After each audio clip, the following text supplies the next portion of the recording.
I'm delighted to say that today I've been joined one of my good friends on the tennis circuit tour, my good friend Ros Satar, who's also the founder of Britwatch. Hi Ros, how are you doing? I'm fine. How are you? Yeah, good, thank you. Good, thank you. It's been a strange, challenging, sad few months or so. How have you been coping with lockdown and not being able to watch as much tennis as you'd like to? Yeah, people asked me at the start, and I mean, for me, it started actually 2 weeks before. I was due to fly out to Indian Wells. I just finished a week of work at Sky Sports News. Sort of said, "Cheery bye, I'll see you when I get back." And yeah, on the Sunday they cancelled it, and I spent those 2 weeks kind of bobbling about, not really knowing what to do, because it's always my birthday, and I always spend my birthday in California. So not only was I going to have to spend my birthday here, my cousin went down with COVID symptoms. She was going to come over. So my birthday was spent with like possibly the last Chinese takeaway before they shut, and an M&S bottle of cherry wheat beer. Not the way that I normally spend my birthday, I've got to say. And then, like most people, I was like, right, I'm going to learn a language, I'm going to do this, I'm going to do that. The second period of lockdown was the hardest for me. I cleared out the bomb shelter at the bottom of the garden, but I also had to decant lots of my late parents' stuff from cardboard boxes into more secure stuff. And of course, having so much more time to think, it ended up being a very reflective 3 weeks and very tough 3 weeks. And then after that, started back training, started back on the treadmill and the spin bike, and yeah, gradually getting myself back to following sport. I should explain that, as I said in my intro, Ros and I are really good friends, and we always end up chatting over WhatsApp or by phone, gossiping about tennis. And we've still managed to talk about tennis, despite the fact there's been a lack of tennis over the last few months or so. I think what people have come to realise is how big the tour is, definitely on the ATP side and the WTA side. The minute it stopped, it's like, what do we do now? Yeah, absolutely. I mean, for me, Indian Wells was going to be the start of my tennis season for this year. It would have been Indian Wells, it would have been some of the European ones. I adore going to Stuttgart. It's one of my favourite, if not outside of Wimbledon, my favourite tournament ever. And I found myself missing my friends, missing the people that I see all the time, and the people that have been supportive since I started on the tour. And I think when your life revolves around traveling a lot or working from home but engaging with a lot of people, and you don't have that, it's quite a lot of reflection, and also a lot of thought about what the tours have done well, what the tours have to do. I can't count unless I have like fingers and socks off so I can use my toes. So I can't even begin to imagine how they're going to unravel the rankings. I read the first paragraph and then just think, oh, I've got to go lie down in a darkened room. So I hear you. Yeah, I hear you on that. but yeah, I think as the domestic tournament started, everybody was ready. Yeah, the tennis community was so ready for it to come back. Absolutely true. And I think there's a real appreciation now of, that tennis does run pretty much 365 days a year. No, I'm slightly exaggerating. There is that break between November and December, but that's pretty much it. Around the world, you will find some sort of tennis tournament happening, but also the international travel that's involved. You're talking about, going to Indian Wells, and you obviously had Miami, and then the clay court swing, then you'd have the grass swing and the hard court as well. The amount of travel that players have to do, that's the one thing that has the question mark over it when the season resumes, in inverted commas, in let's say 2021. I wonder if that's something that's going to be looked at. Yeah, I think I think we're going to see the ramifications of that sooner than we think, because with Roland Garros's bold, we are going to take this day regardless. What it actually does is almost split the geographies, because players that are based in Europe are not going to want to travel in a tube to the States, full stop, much less go to a country where it's still struggling to take control of this pandemic. The pandemic hasn't stopped. We're still in the middle of a pandemic. And I mean, this is one thing that baffles me, is that, people run out for Super Saturday. Super Saturday, let me just say, should be reserved for Olympic greatness on that glorious Saturday in London 2012. Super Saturday is not going to sit in a bar with like tons of people. Hallelujah to that. I totally agree with that. Yeah, I just yeah. But I think what we might see as the tours and the slams try and patch together this mess of a year is that you'll have people that are based out near the States going to the US Open. So we could see a surprise winner crop up there.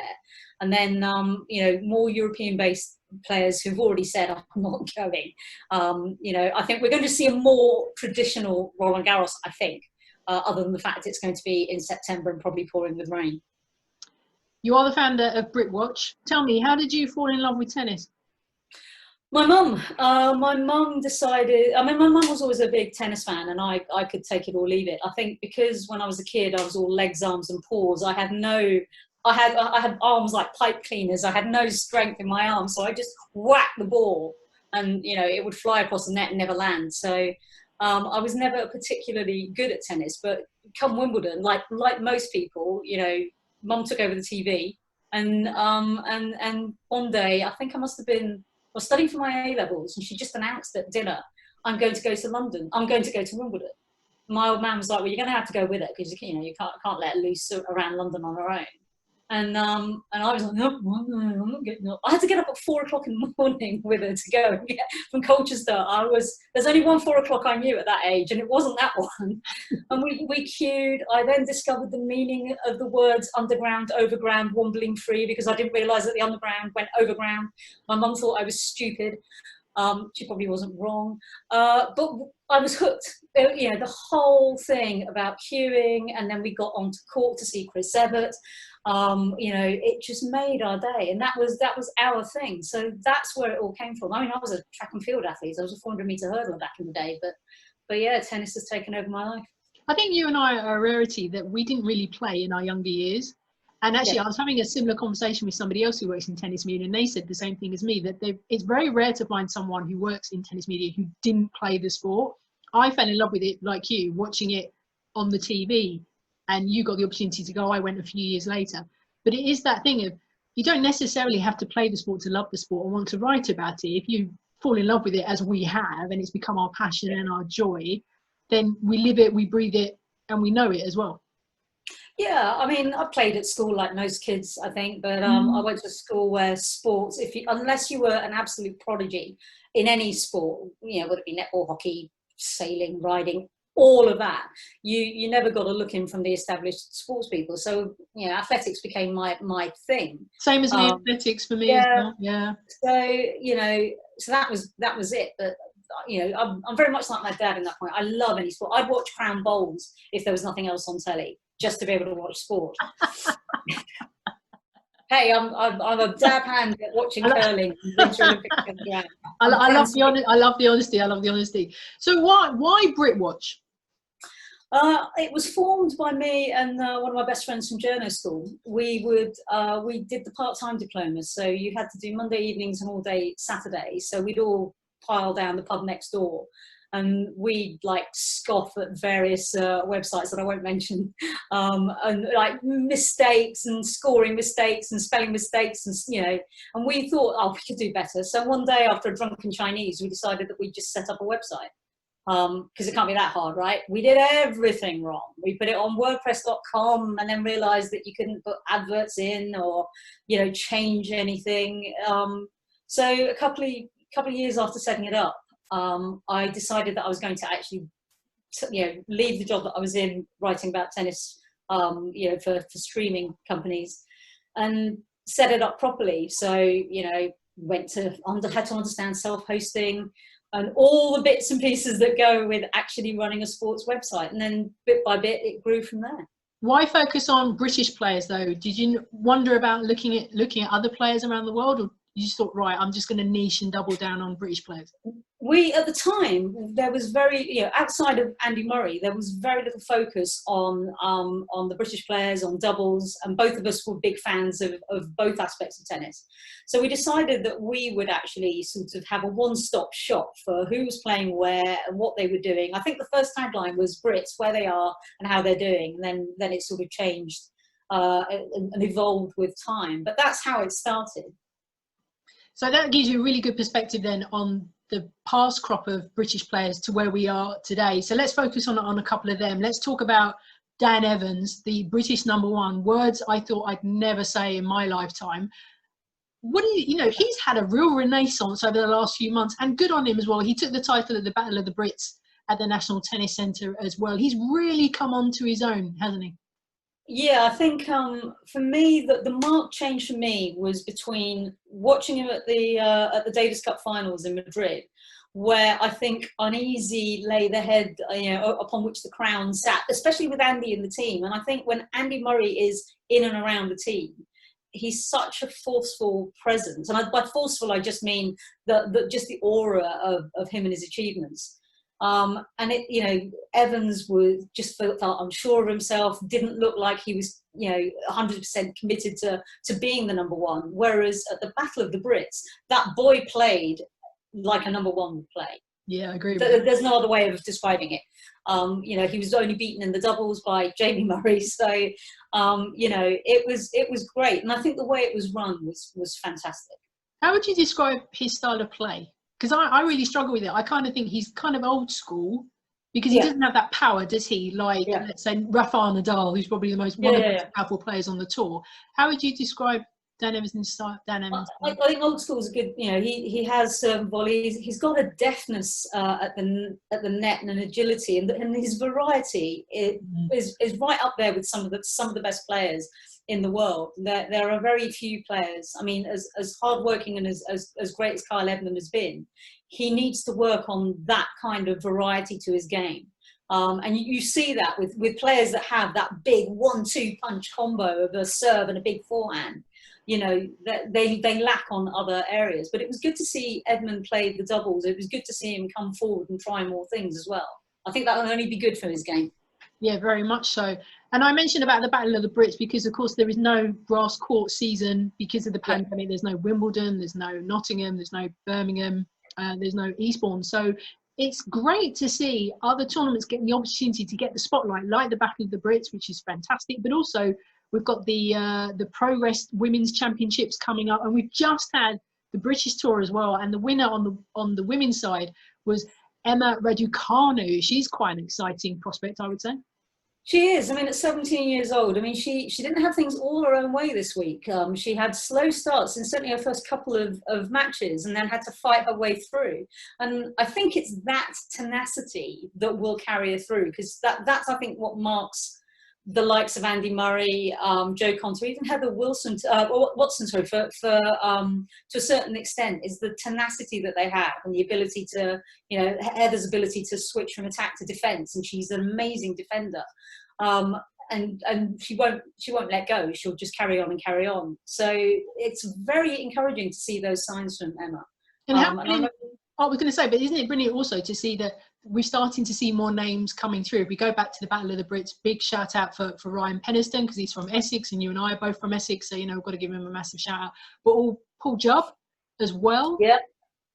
Fantastic prospect if he stays injury free, of course.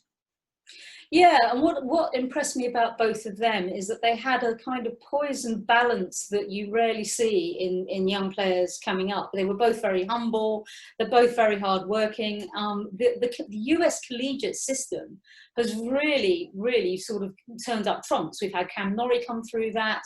Now Penniston and Jubb, I think the LTA is onto a good thing, having that kind of link with the sort of US scholarship program. Indeed, also because they're all quite fearless as well in their approach, because you would think, Ryan Penniston gets that call up to say, Jack Draper's injured, can you come and step in at the last minute as the alternate? He didn't look phased at all. And the fact that he took a set off the British #1, Dan Evans, and was giving Cam Norrie all kinds of trouble, even though he didn't win the match, but he still gave Cam Norrie a lot of problems to deal with, shows maybe that we do have some depth in the men's game going forward. I think so. I really think so. And if you look at how Andy Murray propelled himself into where he was, it's that kind of hard work and single-mindedness. And I think those guys that come from from the college system have that single-mindedness, but and it really is showing. I mean, I think certainly for men's tennis, it's very exciting. I'll be watching very closely. And I'm loving the fact that we're getting to see the live streams as well. The internet has come good over the last few weeks or so. It's been a bit of a godsend, really, because we're not getting to see as much live tennis as we'd hoped. But the good thing coming out of this tragedy of the pandemic is that we are getting to see some new names and some new faces in British tennis. And I said, you know, on Facebook and YouTube and what have you. And in terms of the women's side of things, looking at players that are outside the top 100 at the moment, I've spoken to Millie Rajecki. I've had conversations. Who else have I spoken to? Jodie Burridge as well. Again, very single-minded, very, you know, got a very ambitious plan in their heads where they want to go. And again, you know, in terms of the women's side, do we have enough depth that we will have somebody who can reach Jo Konta's levels? I'd like to think so. I think though they've got a lot of hard work ahead of them, because whilst you can be, you know, I see those same names, you know, Burridge, you know, Swan, coming through when we cover the lower tier, because that's one of the things that Britwatch will do, is we cover the lower tiers and we cover the doubles.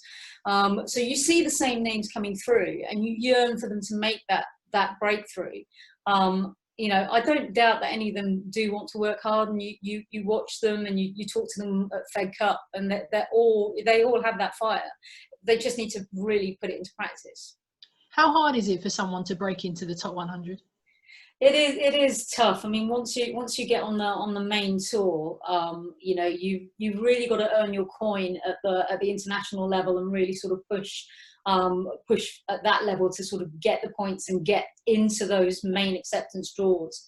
Because once you get to the two premier tiers, it's uphill all the way. Let's have a chat now. You know, you and I talking about the rest of the year. You and I have had discussions about it. We've got our own thoughts about what should happen. We now know, obviously, the US Open is going to go ahead.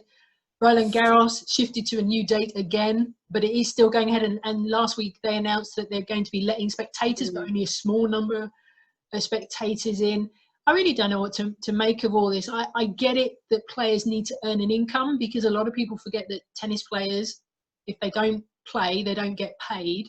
Yep. At the same time, you said it so well at the beginning of our chat, there is still a pandemic going on. And as we've seen with some of the exhibition tournaments, it hasn't gone the way that the tournament organisers have planned.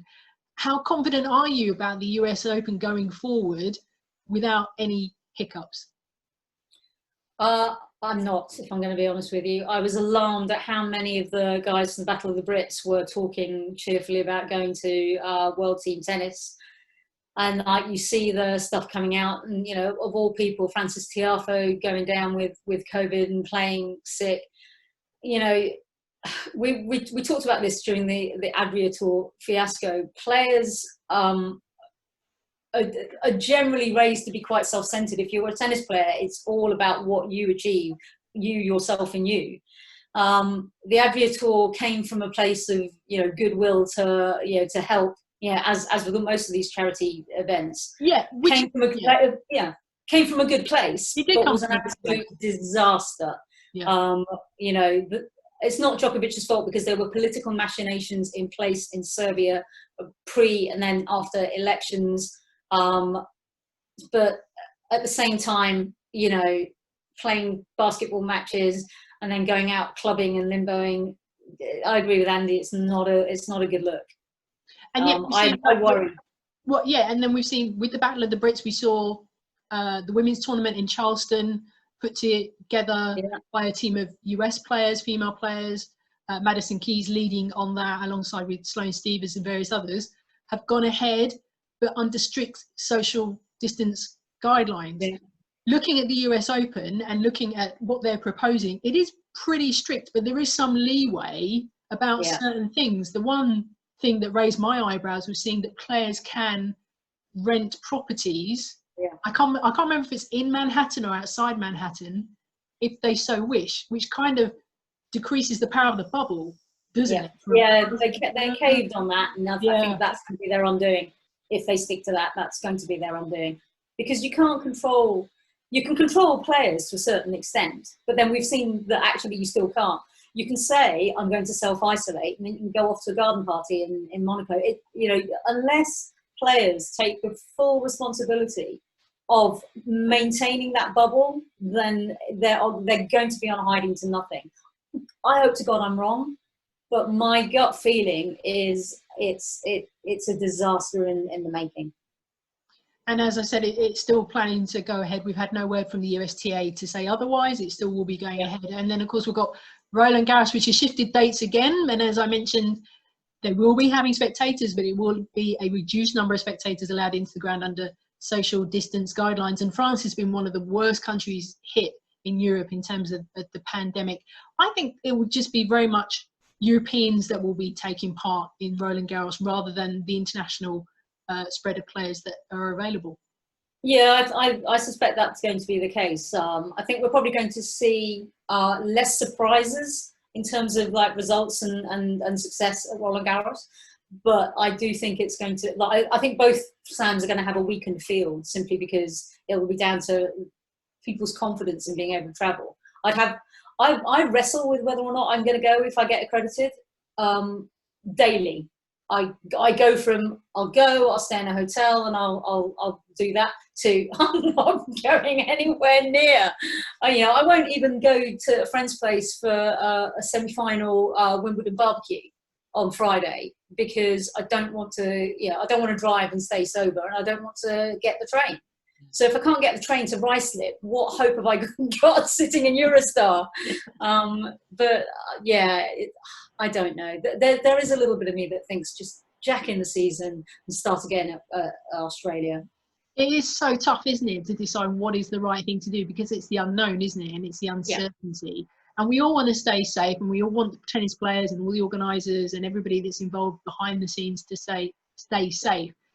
At the same time, it's, as I said, players do need to earn money. If you're somebody outside the top 50, you do have to earn money, and it's such a tough one to get right in your head about what is the right thing to do. I can't imagine what it's like for a player trying to decide, what do I do here? Do I go and potentially put myself at risk, or do I stay home and miss out on ranking points and money as well? So tough. It is. I mean, the domestic tournaments that have been taking place have been a godsend. I think where it all fell apart is where you've got people flying in specifically for tournaments.